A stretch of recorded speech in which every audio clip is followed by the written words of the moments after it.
Do you guys ever laugh so hard to the point where you actually run out of breath and things get serious? Like, I swear, there must be at least one person who passed away from literally laughing too hard. And I'm talking about the laughter that has you wheezing and makes you skip the gym because it gives you a whole core workout. So I was in freshman year, right? Everything was going decent. I was meeting new kids and stuff. At lunch, I sat at a table with a group of my friends from middle school. And I promise, that was one of the funniest lunches I've ever had. I don't know why, but each single joke would have the table bursting out laughing. At the table, two of my friends were arguing, and one of them said, "Shut up, bro, that's why when you smile, you have a 99% match to an orangutan." My other friend next to me choked on his rice and just spat it all over the table. The principal, who was monitoring the cafeteria, got mad and yelled at him to clean it up. The whole lunch table lost it. And I mean slapping the table and snorting. I was laughing so hard that there was a point where I actually couldn't breathe. My heart actually dropped. I legit panicked and it felt like an eternity. The table noticed, and one of them said, "Breathe, brother, breathe!" And I swear on dead dogs he almost caused my unofficial passing. Although I almost died, damn, that wouldn't be a bad way to go out. You know something that makes me happy? It's when your friend waits for you after class. Like, everyone can be gone because I took a while to pack up, and despite that, they still wait for— Wait, what the? Why can't I move? What is that van?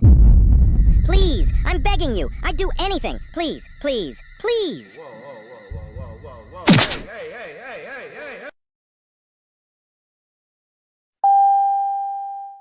Finally, class is over. Now I can go home and take a nap. Stay after class.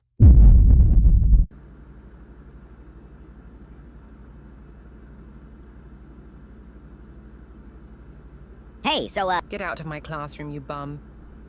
why the hell would she make me stay after class, then tell me to get out? You took your sweet time in there.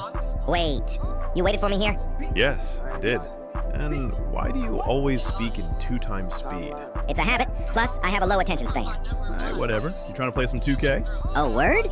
You're gonna be crying real soon when I'm done with you.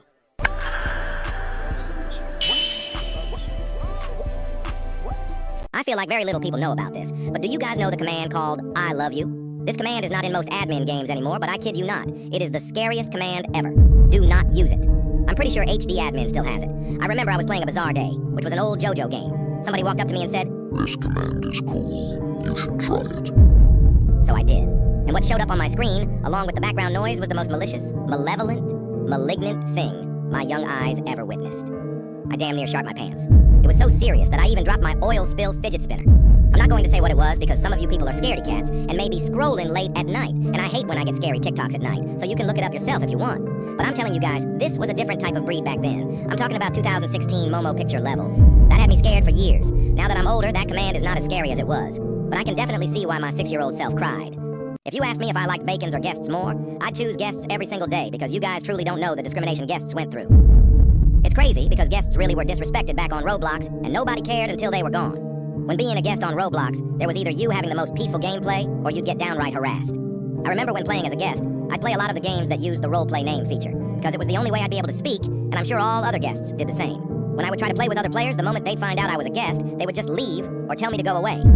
Guests were treated like supervillains, when in reality they were just players without an account. And I blame the guest 666 rumors for tarnishing our reputation, especially after Oblivious HD's video. Insults would be thrown out like idiot guest or stupid guest, and we just ate those insults like they were nothing. When I made an account in 2016, every time I saw a guest, I made a vow to be nice to them no matter what. When they got removed, everyone was crying and complaining as if literally 3 days prior they weren't insulting a guest in a game because they stole their cash from a tycoon. What Bacons went through was a mere fraction of what guests went through. So I just got my 4 wisdom teeth taken out, and that was quite literally the most toe-curling experience I've ever had. A little story time. Essentially, I wasn't going to make a post, but I've been posting daily ever since I made this account, so I don't want to break the streak. So my mom drove me to the dentist. I got sat down in a seat, and at first, I thought anesthesia was going to be used on me. But then, the dentist entered the room and pulled out the longest needle I've ever seen and said, "I'm going to have to inject this into your gums so it might hurt." "Miss, I think the wording 'might hurt' was a euphemism because when she was injecting it into both sides of my gums, I tried my absolute hardest to not shed a tear. After that, she got right to business. She was twisting my left tooth, and for some reason I felt some crazy pain, so I told her, it hurts. She injected even more of the numbing substance, and I low-key wish I didn't say anything. But anyways, while she took my teeth out, I would hear a sickening crack here and there, and honestly, I would pray with each sound that something didn't accidentally go wrong. But the worst part was in the middle of the operation, I had the most deadly foot cramp. I jolted, and she yelled at me to not move, so I was laying there with agonizing pain, feeling like Ryan Gosling in the snow. I swear I almost passed away. The removal later finished, and for about 5 hours, and even making this video, let's say I had a lot of red 40 in my mouth.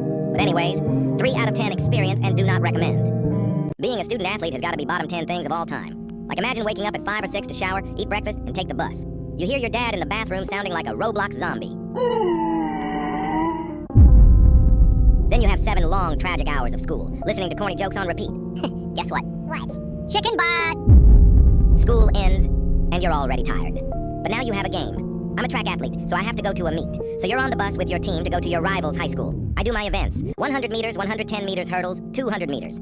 Tell me why after my events I have to wait 5 whole hours for the rest of the events to finish. What in tarnation? Like at this point I might as well walk home. So finally, the bus comes to pick the team up, and we return. Upon arrival to my habitation, I eat dinner and shower. I sit down at my desk. It's 9 p.m., and I have 3 hours worth of homework, let alone a test to study for. Why?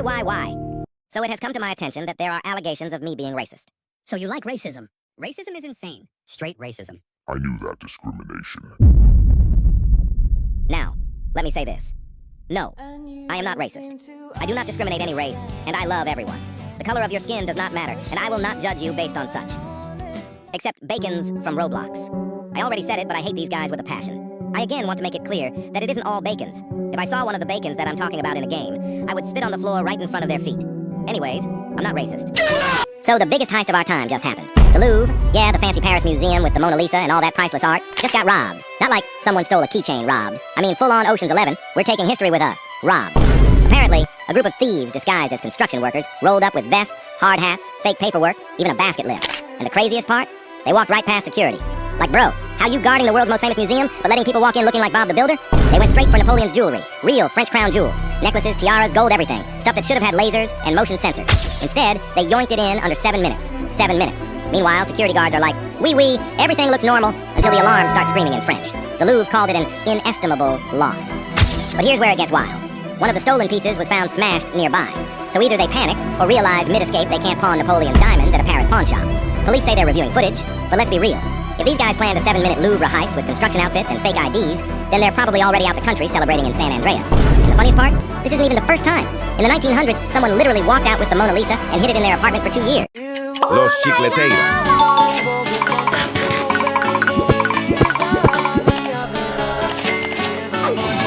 Tremostruzzo Turbo 3000.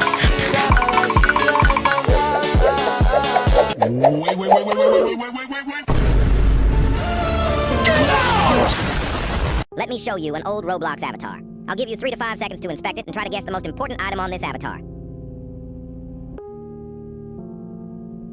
Okay, time's up. Of course, the most important item is the Valkyrie helm. Back on old Roblox before UGC was a thing, and you couldn't wear fake limited items, there would be a ton of players who would flex their Valks like crazy. But when you would actually meet one of those people who would wear a Valkyrie, I swear they would be the meanest people you'd ever meet. I don't know if it was the influence of the hat or what, but they were straight up demons. Let me tell you guys my personal experience. So when I was young, I used to watch a YouTuber. His name was Too Quick for You Too. This guy would make Roblox high school trolling videos, and I glazed him like crazy. And through that game, I met some other fans. At this point, I had a lot of them friended, and I got into a Discord server where literally 99% of everyone there had Valks. We would play together, and I came to the realization that these people were evil. They would insult other players for no reason, jump them, and clown on them. They were so toxic, it was insane. But I didn't say a single thing because I was low-key young and stupid. So later, when Too Quick for You Too slowly started uploading less and less, the community started to dissipate, and I took that as a chance to leave myself. Now, on current Roblox, you can easily wear a Valk without buying the real thing. And I believe Valk owners are more tame now. But there's still definitely some out there terrorizing players on Roblox.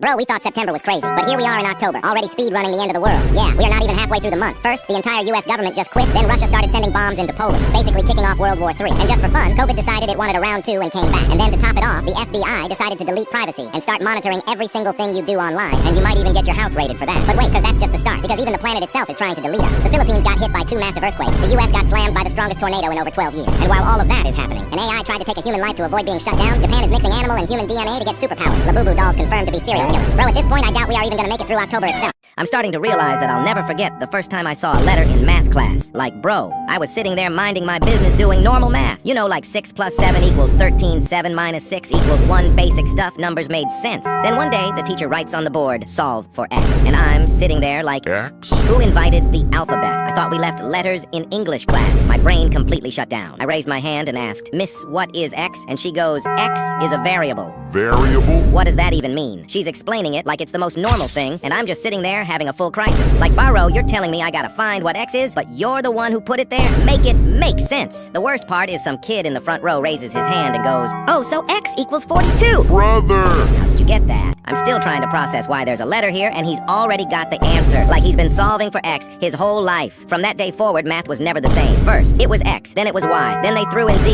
and I'm like, are we doing math or are we spelling? At this point, I've accepted that I will never truly understand why letters exist in math. Is it me? Or do some of you guys hate nostalgia? Like, I'm not saying it's the nostalgia itself that you hate, but the feelings you get from it. When you reminisce on something you used to enjoy back then, you get these bittersweet, sad feelings. And you hate feeling that way because you're looking back at something that you know will never return. Something that will forever be frozen in time. Like friends, for example. You guys can have so much fun together and do a lot of things like go to the beach or just hang out. But then a year later you barely text, and if you see them in person you give each other a simple wave and brush past each other in the hallway. And honestly, that's just life. Ever since the Earth came into existence, it just kept moving. On and on. Incessant movement. Life keeps moving as well. As much as you want to cling to the past, things change. Just because you had some pretty amazing days back then, and you're in the slumps now, doesn't mean that days like those won't ever happen again. You're moving towards bigger and better things. You'll make new friends, new hallmarks, and as a result, also new memories. This will all be nostalgia in itself for the years to come. But when you look back, it's going to be shocking how much you've accomplished. I didn't mean for this video to become hopecore, but I just can't stop typing. So if I have anything to tell you guys, keep it pushing. Tell me why teachers hit us with the I'll wait. like it's some kind of ancient spell that's supposed to instantly silence the room. Like, ma'am, you just paused Your own lesson. and we're all here for it. You're standing up there, arms crossed, staring at us like you're big dogging us. But in reality, all you did was give us more time to Not listen. And the worst part? Sometimes the class doesn't even go quiet. People keep talking like nothing happened, and now there's this awkward standoff where she's refusing to teach, and we're refusing to care. And don't even get me started on when they do the I have all day. move. Like, do you though? Because the bell rings in 7 minutes and we haven't even started the assignment. You're not punishing us. You're rewarding us. And then when she finally does start teaching again, it's with that guilt trip voice like, Well, since we wasted time, no, you wasted time. you made it a whole event.